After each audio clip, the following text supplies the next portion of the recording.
Triple R గారి issue ఏంటి? So ఏం జరుగుతోంది? ఇక్కడ మనం అర్థం చేసుకోవాలండి నిజంగా కొట్టారా లేదా?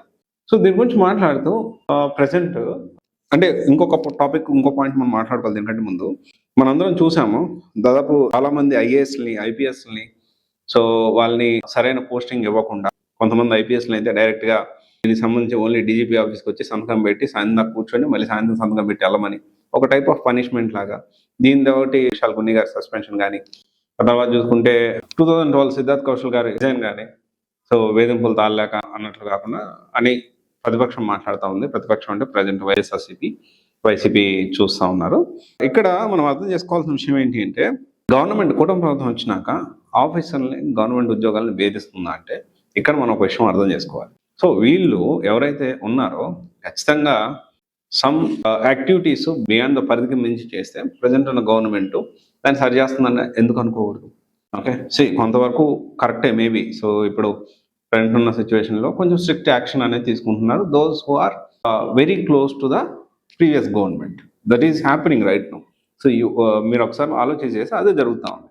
అయితే ఇది కాసేపు పక్కన పెడితే త్రిబుల్ ఆర్ గారి ఇష్యూలో కూడా ప్రజెంట్ బిహార్ క్యాడర్ ఎస్పీ గారైన నాయక్ గారిని తీసుకొని వచ్చి ఇప్పుడు విచారిస్తూ ఉన్నారు. అయితే ఇక్కడ మనం అర్థం చేసుకోవాల్సిన విషయం ఏంటి అంటే త్రిబుల్ ఆర్ గారు మొన్న గేమ్ ఆడుతూ జారి పడితే ఎముకలు విరిగాయి కొంచెం.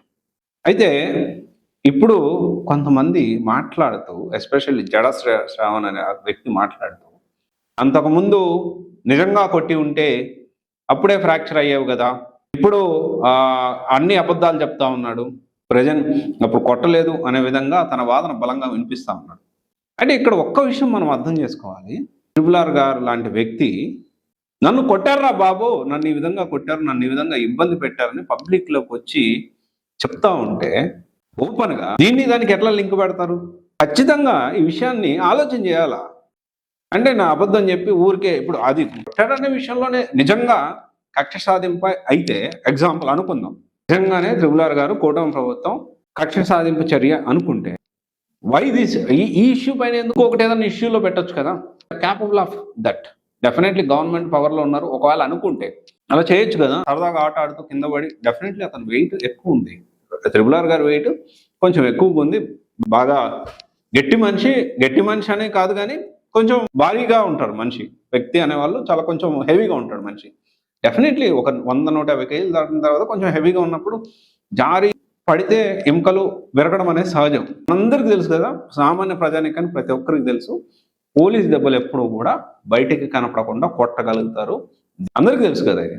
అంటే పోలీస్ దెబ్బలు మనం మాట్లాడుకుంటాం కదా సినిమాల్లో, పోలీస్ దెబ్బ ఎలా ఉండదు కనపడకుండా పెయిన్ అనేది తెలిసేలాగా చేస్తారని తెలుసు కదా మనందరికీ. ఇది ఎంతవరకు కరెక్ట్ అంటే ఒక వ్యక్తి డిప్యూటీ స్పీకర్ స్థాయిలో ఉన్న వ్యక్తి ప్రజెంట్ గవర్నమెంట్ ఫామ్ చేశారు హైయెస్ట్ మెజారిటీతో. అలాంటి వ్యక్తి ఇప్పటికి కూడా బయటకు వచ్చి నన్ను ఈ విధంగా హెరాస్ చేశాడు, కస్టోడియల్ నన్ను టార్చర్ పెట్టారు అని చెప్పి పబ్లిక్గా వచ్చి మాట్లాడుతూ ఉంటే దీన్ని కూడా కొంతమంది వైసీపీ వ్యక్తులు దీన్ని కూడా దాని వాళ్ళకి అనుకూలంగా మాట్లాడడం అనేది చాలా బాధాకరమైన విషయం.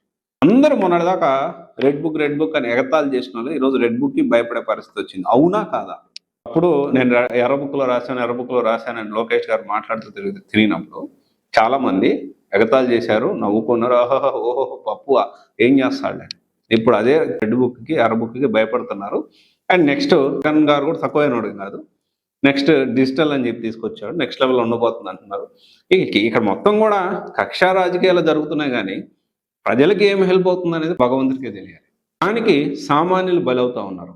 ఇది ఒకసారి ఆలోచన చేయండి. ఈ విషయంలో అయితే త్రిబుల్ ఆర్ గారిని కొట్టారా లేదా అంటే అంత పెద్ద వ్యక్తి అబద్ధం చెప్తాడు అని మాత్రం నేను అనుకోను. ఎందుకంటే అతను కొట్టాడనే విషయం పబ్లిక్గా వచ్చి చెప్తున్నప్పుడు ఖచ్చితంగా అది విచారణలో తేలుతా ఉంది.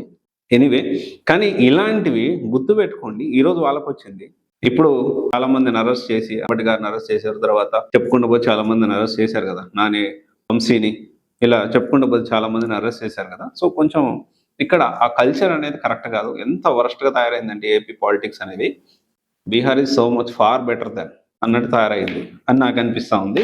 సో మీరు నిజంగానే త్రిబుల్ ఆర్ గారిని కొట్టారా లేదా? మీరు కమెంట్ రూపంలో మీ ఒపీనియన్ని తెలియజెప్పండి. లేకపోతే త్రిబుల్ ఆర్ గారు అబద్ధం చెప్పి కక్ష సాధింపు చేస్తున్నారా నాయక్ మీద? మీ కమెంట్ రూపంలో తెలియజేయండి. Thank you.